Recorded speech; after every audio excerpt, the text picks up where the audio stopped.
नमस्कार दोस्तों, मैं कालका यस एकेडमी भोपाल से आपका स्वागत करता हूं। हमारी सीरीज चली आ रही है। प्रीवियस में हमने द्विगु समास और कर्मधारय समास को डाला और इसमें हम द्वंद्व समास समझेंगे। और मुझे पक्का यकीन है आप कुछ ना कुछ इस वीडियो से ज़रूर सीखेंगे। साथ ही आप हमें सब्सक्राइब करना मत भूलिए और जो बेल होती है उस पर क्लिक ज़रूर करिए, क्योंकि बेल पे आप क्लिक नहीं करते तो आपको नोटिफिकेशन नहीं मिल पाते हमारे कौन सी वीडियोज़ हैं। और कृपया मुझे फ़ोन मत करा करो, आप बहुत कॉल करते हैं, सर हमारी वो वीडियो छूट गई, वो वीडियो छूट गई। मैं आपको बताना चाहूँगा कि दोस्तों हो सकता है परेशान है, लेकिन इसका भी एक समाधान होता है। आप हमारे चैनल पे जाएं, उस पर क्लिक करें, ठीक है। अब और उस पर सारी की सारी वीडियो आपको मिल जाएगी आराम से। और अगर फिर भी प्रॉब्लम आ रही है तो हम आपके लिए अपनी हर वीडियो में डिस्क्रिप्शन में हर वीडियो का लिंक डाल रहे हैं, आप उन्हें देखिए। और आपको बिल्कुल परेशान होने की ज़रूरत नहीं है, हम आपकी हेल्प के लिए ही ये तो बना रहे हैं, हमारा कोई स्वार्थ नहीं है। तो आप सीखें, चैनल पे क्लिक करें, डिस्क्रिप्शन को देखें, सारे वीडियो आपको मिल जाएंगे, ओके। क्योंकि हम लेक्चर पढ़ा रहे होते हैं, आपके फ़ोन आते हैं तो हम आपको प्रॉपर रिस्पॉन्स नहीं दे पाते हैं। साथ ही मैं एक बताना चाहूँगा कि कालका यस भोपाल में 14 अगस्त और 15 अगस्त को पीएससी के बहुत बहुत स्पेशल डेमो दिए जा रहे हैं। करंट अफेयर पे परिचर्चा की जा रही है, तो आप आमंत्रित हैं। साथ ही 16 अगस्त से कालका यस एकेडमी में मैं कह सकता हूं बेस्ट बैच शुरू होने जा रहा है। बोलने से नहीं होता, अगर आप मतलब डेमो लेंगे तो आपको समझ में आएगा कि किस लेवल की हम बात कर रहे हैं। करीब हमारे 6 घंटे का बैच चलता है, सुबह 12 बजे से शाम को 6 साढ़े 6 बजे तक। तो आप आमंत्रित हैं डेमो के लिए। और ये बोलना ज़रूरी है क्योंकि हमें भी इंस्ट्रक्शन होते हैं हमारी मैडम की तरफ से कि जो भी चीज़ मतलब एकेडमी में हो उसको आपके संग शेयर किया जाए। तो चलिए शुरुआत करते हैं द्वंद्व समास की। द्वंद्व समास होता क्या है?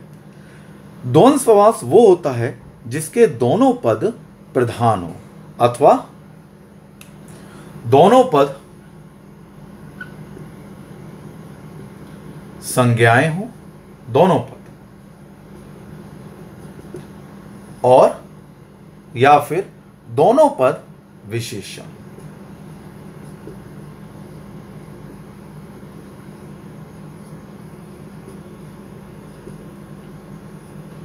इन दोनों में कुछ भी हो सकता है। दोनों पद अगर संज्ञाएं भी हो सकती हैं अथवा दोनों पद विशेषण भी हो सकता है, तो वो कहलाता है द्वंद्व समास, ठीक है। अब द्वंद्व समास के उपभेद अगर मैं देखूं तो इसके 3 उपभेद होते हैं। द्वंद्व समास के 3 उपभेद होते हैं।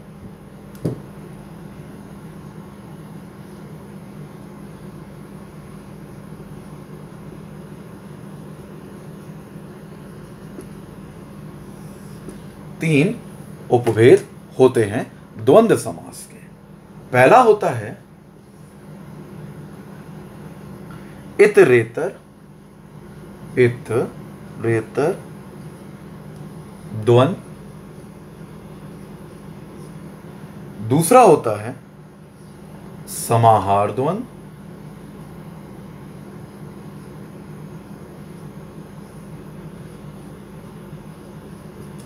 और तीसरा होता है हमारा वैकल्पिक द्वंद्व। वैकल्पिक द्वंद्व।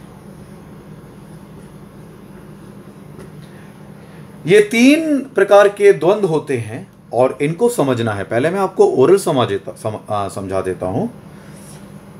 इतरेतर द्वंद्व, समाहार द्वंद्व, वैकल्पिक द्वंद्व होते वही हैं, दोनों पद प्रधान अर्थात दोनों विशेषण और दोनों संज्ञा, कुछ भी हो सकता है, लेकिन इनको हमने 3 पार्ट में डिवाइड किया हुआ है। पहले हम बात करेंगे इतरेतर द्वंद्व की, आप आराम से समझिएगा। इसको हम संयोजक या योजक शब्दों का लोप कहलाता है। इस द्वंद्व में मैं थोड़ा सा कैमरे को एडजस्ट कर दूं, इसमें योजक शब्द का लोप होता है। योजक शब्द का लोप होता है। मतलब इतरेतर का जब प्रयोग किया जाता है, आराम से समझें, इनके दोनों जो पद लगाए जाते हैं, जैसे राम लक्ष्मण, माता पिता, कोई भी पद लगाया जाता है उसमें और तथा जैसे शब्द आते हैं। इतरेतर में और तथा जैसे शब्द आते हैं, यानी ये योजक शब्दों से मिलकर बनता है इतरेतर द्वंद्व। समझ में आया? जैसे हम लिखेंगे राम लक्ष्मण, राम और लक्ष्मण दोनों को कंबाइन किया गया। नमक और मिर्च, पाप और पुण्य, लव और कुश। तो आप याद रखें ना, इतरेतर मतलब होता है योजक, इतरेतर द्वंद्व मतलब और तथा। ठीक है, अब हम करते हैं समाहार द्वंद्व। समाहार द्वंद्व क्या होता है, ये समझ में आ गया ना?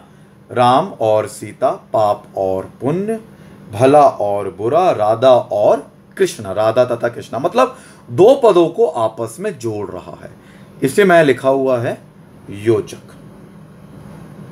ठीक है, योजक को लिखा हुआ है। चलिए अब लिखते हैं समाहार द्वंद्व। जिस द्वंद्व समास से उसके पदों के अर्थ के अतिरिक्त कोई अर्थ आए तो उसे कहते हैं समाहार द्वंद्व। मतलब इसमें क्या होता है, जो पद दिए हुए हैं उनसे किसी अन्य अर्थ की चेष्टा हो रही होती है। मतलब जिस द्वंद्व समास से उसके पदों के अर्थ के अतिरिक्त उसी प्रकार के अन्य अर्थ निकलते हैं, उसी प्रकार के अन्य अर्थ निकलते हैं,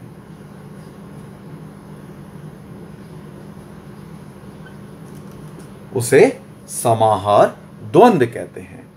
समझ में आया? मतलब दो पद दिए हैं, दो संज्ञा, दो विशेषण, जो भी आप कंसीडर कर लीजिए, प्रधान पद, वो लिखे हुए हैं, लेकिन उनको जब पढ़ोगे तो उनसे किसी अन्य शब्द का व्याख्या होती हुई आपको दिखाई देगी। जैसे मैं आपको उदाहरण देता हूं, रोटी और दाल, दाल रोटी दोनों प्रधान है, दाल रोटी, दाल रोटी। अब कोई तुमसे कहता है हाँ मेरी दाल रोटी तो चली रही है, तो दाल रोटी का मतलब ये नहीं कि वो सुबह दाल खाता है और रोटी खाता है। दाल रोटी का अर्थ है भोजन के सभी प्रमुख पदार्थ। तो इससे अलग अलग मतलब निकला ही निकला, तो ये होगा समाहार द्वंद्व। दाल भी महत्वपूर्ण, रोटी भी महत्वपूर्ण, इससे अर्थ क्या होता है, समाहार। ठीक है, अब एक और ले लो, अन्य जल। मैं इसे थोड़ा सा मिटा देता हूं, जगह हो जाएगी आपको बताने के लिए भी। पहला हमने पढ़ा इतरेतर, अभी हम कर रहे हैं समाहार। समाहार की बात कर रहे हैं। ठीक है, जैसे अन्य जल, दोनों ही पद प्रधान है, अन्य जल, लेकिन इससे बात क्या हो रही है, संपूर्ण भोजन के अर्थ। रुपया पैसा, हाँ रुपया पैसा तो उस पर खूब है, मतलब संपत्ति उस पर खूब है, रुपया पैसा।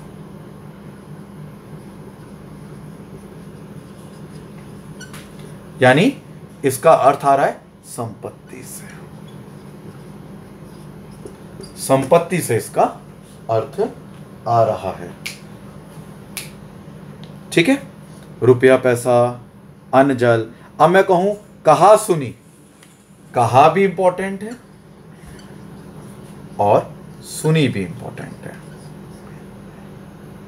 कहा सुनी, तो कहा सुनी से मतलब क्या हो रहा है, झगड़े से। मेरे बीच में कहा सुनी हो गई, मतलब झगड़ा हो गया। ठीक है, कहा सुनी मतलब झगड़ा। कपड़ा लत्ता, गाय भैंस, गाय भैंस मतलब मवेशी, नाक कान मतलब शरीर के अंग। तो द्वंद्व का जो समाहार है, इतरेतर तो समझ में आ गया था, योजक था हमारा। ओके, इतरेतर तो हमारा योजक था या नहीं था? समाहार मतलब दो शब्द दिए हैं और उससे उसी के जैसा एक अन्य अर्थ निकलता है। कहा सुनी मतलब झगड़ा, रुपया पैसा मतलब संपत्ति, अन्न जल मतलब भोजन, मोटा ताजा मतलब हष्ट पुष्ट। हम नहीं कहते बड़ा ही मोटा ताजा बच्चा है उसका, यानी हष्ट पुष्ट बच्चा है। ठीक है ना, हष्ट पुष्ट है। तो मोटा ताजा मतलब ये नहीं काट के खा जाओ मोटा फ्रेश बच्चा, मतलब मोटा ताजा मतलब हष्ट पुष्ट बच्चा है। तो समाहार मतलब दोनों शब्द इंपॉर्टेंट है, लेकिन अर्थ उसी से मिलता जुलता अन्य अर्थ में आ जाता है। चलिए, तो आपका समाहार भी हो गया। जो स्टूडेंट मुझे समझ रहे हैं, देख रहे हैं, उनको समझ में आ रहा होगा। सीक्वेंस में आप वीडियो देखते चलिए। फिर आता है हमारा वैकल्पिक, तीसरा वैकल्पिक द्वंद्व। वैकल्पिक द्वंद्व में सीधा सा बात है कि या और अथवा। वैकल्प मतलब किसी का हम चुनते हैं, इनका लोप होता है, इनका लोप होता है। मतलब भला या बुरा, भला या बुरा। ठीक है, पाप या पुण्य, छोटा या बड़ा। तो इसमें क्या है, वैकल्पिक। तो मैं उम्मीद करता हूं आपको समझ में आया होगा। द्वंद्व समास, द्वंद्व समास में दोनों पद प्रधान होते हैं, दोनों संज्ञा हो सकती है, दोनों विशेषण हो सकते हैं। इसके 3 उपभेद होते हैं। इतरेतर द्वंद्व, इतरेतर द्वंद्व बनता है योजक से। दूसरा बनता है समाहार द्वंद्व। समाहार मतलब कई अन्य अर्थ होना, रोटी दाल मतलब भोजन, अन्न जल, रुपया पैसा संपत्ति, मोटा ताजा, कहा सुनी, झगड़ा। कपड़ा लत्ता, वस्त्र से मतलब है कपड़ा लत्ता तो मिल पहने हैं, चलो कपड़े लत्ते ले आते हैं, मतलब वस्त्र खरीदाते हैं। और वैकल्पिक में होता है हमारा राम या श्याम, भला या बुरा। एक बंदे की बात हो रही है। तो आप लोग हमें सब्सक्राइब करिए। और हम, क्योंकि हम छोटी वीडियो से बना रहे हैं 15-20 मिनट की भी, ये व्हाट्सएप से भी जा सके बच्चों के पास, जिससे ज़्यादा से ज़्यादा उनको लाभ मिल सके। तो आप भी इसको फॉरवर्ड करिए। और इसके बाद हमारा अंतिम आएगा बहुब्रीहि समास। बहुब्रीहि समास के 4 भेद होते हैं, समानाधिकरण, व्यधिकरण, तुल्य योग, व्यतिहार, जिनको हम चर्चा करेंगे। धन्यवाद दोस्तों।